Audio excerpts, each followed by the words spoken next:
Welcome to కాకమ్మ కథలు. మీరు మా కథని చూస్తున్నారు కానీ సబ్స్క్రైబ్ చేసుకోవట్లేదు. ప్లీజ్ సబ్స్క్రైబ్ చేసుకోండి. అనగనగా ఒక ఊర్లో ఒక పిల్లి ఉండేది. ఆ పిల్లికి చిలకతో స్నేహమయ్యింది. ఒకనాడు పిల్లి తన స్నేహితుడైన చిలకను విందుకు పిలిచింది. పిల్లి ఒట్టి పిసినారి గొట్టు కావటం చేత చిలకకు మంచి విందు చెయ్యక కొద్దిగా పాలు, కాసిన్ని వేరుశనగలు పెట్టింది. చిలక చాలా మర్యాద కలది, అందుచేత పైకేమీ అనలేదు. మర్నాడు విందు చేయటం చిలక వంతు. చిలక ఈ విందుకు అట్టహాసంగా ప్రయత్నాలు చేసింది. లడ్లు, అన్నము, పాయసము చేసి పిల్లిని విందుకు పిలిచింది. భోజన పదార్థాలు చూడగానే పిల్లికి ఎక్కడా లేని సంతోషము వచ్చింది. చిలక 2 లడ్డూలు మాత్రం తన కోసం ఉంచుకొని మిగిలిన వంటకాలన్నీ పిల్లి ముందు పెట్టేసింది. పిల్లి 2 చేతుల మెక్కసాగింది. ఒక్కొక్క లడ్డూను లట్టుక్కున నోట్లో వేసుకొని గుటుక్కున మింగసాగింది. అన్ని లడ్డూలు అయిపోయాయి. అన్నమంతా అయిపోయింది, కూర అయిపోయింది, పాయసం అయిపోయింది. నాకింకా ఆకలిగా ఉంది, ఇంకేమున్నది అన్నది పిల్లి. తన కోసం దాచి ఉంచుకున్న 2 లడ్డూలు తెచ్చి ఇంతే, ఇంకేమీ లేవు అన్నది చిలుక. పిల్లి 2 లడ్డూలు 2 చేతుల లటుక్కున నోట్లో వేసుకొని గట్టుక్కున మింగేసి ఇంకేముంది అన్నది. చిలుకకు కోపం వచ్చింది. ఉన్నదంతా నీకే పెట్టాను, ఇంకేముంది, కావలిస్తే నన్ను మింగు అని అన్నది చిలుక. అన్నదే చాలు కదా అని పిల్లి చిలుకను పట్టుకొని లటుక్కున నోట్లో వేసుకొని గుటుక్కున మింగేసింది.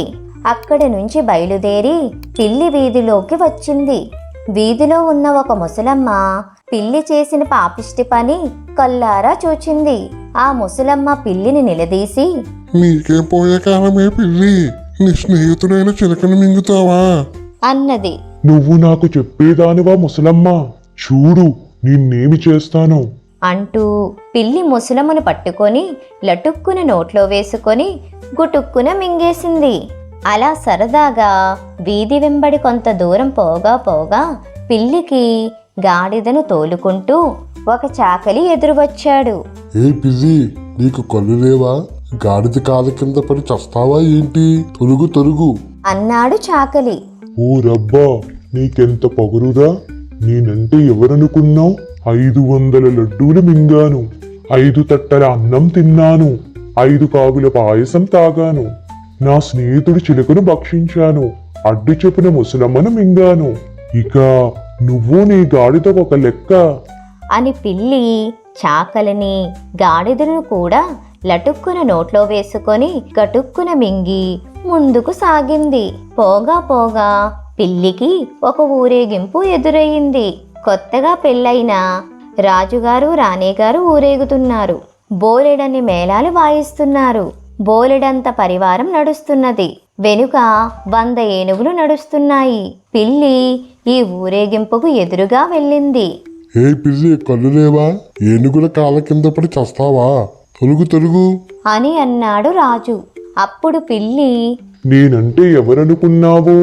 500 లడ్డూలు పలహారం తిన్నాను, 5 తట్టల అన్నం భోంచేశాను, 5 కాగుల పాయసం తాగాను, నా స్నేహితుడి చిలుకను భక్షించాను, అడ్డు చెప్పిన ముసలమ్మను మింగాను, దోవ తొలగమన్న చాకలిని వాడి గాడిదను గుటుక్కుమనిపించాను, ఇక నువ్వు నీ పరివారము ఒక లెక్క అంటూ పిల్లి రాజును రాణిని పరివారాన్ని మేళగాళ్లను ఏనుగులను లటుక్కున నోట్లో వేసుకొని గుటుక్కున మింగేసింది. ఇప్పటికి పిల్లి ఆకలి పూర్తిగా తీరింది. కానీ పిల్లికి ఒక అసంతృప్తి ఉండిపోయింది. ఇన్ని తిన్నా ఒక ఎలుకను తినని లోటు దానికి ఉండనే ఉంది.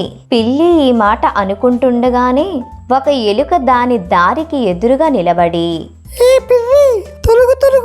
అని అన్నది. పిల్లికి పరమానందమయ్యింది. వెదకపోయిన తీగ కాలకు చుట్టుకున్నట్లు పిల్లికి ఎలుకే దొరికింది. ఉత్సాహంతో పిల్లి ఎలుకను లటుక్కున నోట్లో వేసుకొని టుక్కున మింగేసింది. పిల్లి పొట్టలో అంతా చీకటిగా ఉంది. కానీ ఎలుక చీకట్లో కూడా కానీ ఎలుక చీకటిలో కూడా లడ్డూలను, చిలుకను, ముసలమ్మను, చాకలిని, గాడిదను, రాజుగారిని, రాణిగారిని, పరివారాన్ని, మేళాలను, ఏనుగులను పోల్చుకోగలిగింది. ఇవన్నీ చేరినందువల్ల తెగనిరుకుగా ఉంది. అందుచేత ఎలుకకు అక్కడ ఉండబుద్ధి కాలేదు. తన వాడి పళ్ళతో ఎలుక పిల్లి పొట్ట కొరికి పెద్ద బొక్క పెట్టి బయటకొచ్చింది. దాని వెంటనే తనకు కావాల్సిన 2 లడ్డూలు పట్టుకొని చిలుక బయటికి వచ్చేసింది. చిలుక వెనకాలే ముసలమ్మ, చాకలివాడు, గాడిద, రాజు, రాణి, పరివారము, మేళాలు, ఏనుగులు అన్నీ బయటికి వచ్చేశాయి. పాపం పిల్లి ఏమి చేస్తుంది? పొట్ట కుట్టించుకోవటానికి చెప్పులు కుట్టేవాడి దగ్గరికి పోయింది.